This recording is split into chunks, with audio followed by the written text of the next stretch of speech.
task is to bring this minority together in such a way that it makes it impossible for the legacy of whiteness to continue to reproduce itself. With only a cursory examination, one can readily observe an overarching theme that now pervades all Western advertising, television, and every manner of visual media.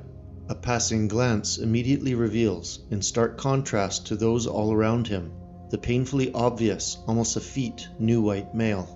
In the vast majority of productions, he is portrayed as a weak, vacillating caricature, always in need of being clued in by the female superiors around him, always deferring to the instructions and moral directives of specifically placed minorities whenever his character is exposed. Additionally, he now must seek guidance from these very non-white protagonists whenever a universal perspective is sought, at which moment he is spoken down to with undertones of condescension and contempt, and sometimes even bitter hate. If by pure luck, this lone white half-man does indeed win the girl, or has been transformed into some good guy killing machine, he must absolutely suspend his heroic stature whenever in the presence of a female or minority figure, whose superior natures cannot be questioned. Nor does it matter what narrative format or storyline is being presented. The Western white male is forever in need of repair from his toxic masculinity, as defined by any and all around him. The social engineering goal behind this alarming policy is obvious. By eliminating white masculinity altogether, you remove the white male from reproductive dominance. Once this is achieved, it then only takes a few short generations to exterminate his race completely. The target audiences of this agenda are 1. Ethnic European females, particularly those with aspirations of family building, who will be forced to perceive their natural sexual mating cohort with disdain or suspicion, and thereby consider non-white mating choices. 2.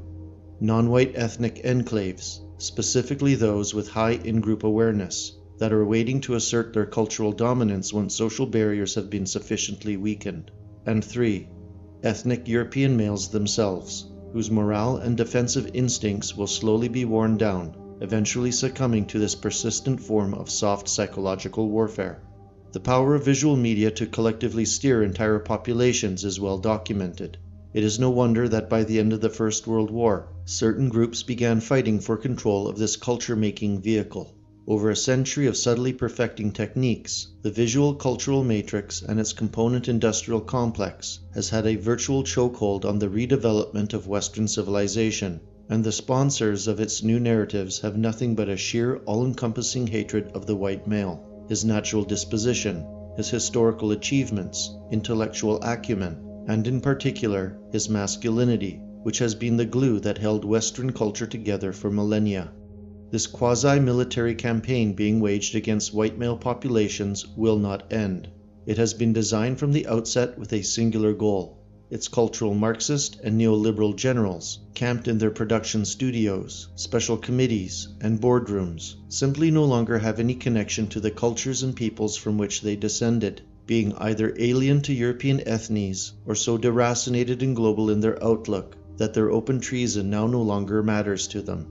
It is high time to understand that this point of issue is the core premise behind everything happening in the Western culture war at present. This cannot be emphasized enough. Backwards engineer all the social or cultural phenomena from the past 50 years within Western civilization, and it is overwhelmingly clear what this has been all about. If Europeans can ever reassert their dominance in the nations and homelands that is their birthright, then white masculinity must be venerated and nationalized again, pushed into every social contact vector with extreme prejudice, and become the central functioning mantra within our own circles again. It must become our new religion, our sexual ethos, and weapon, if we have any chance of success in the upcoming battle being prepared for us. And God knows, we shall have it.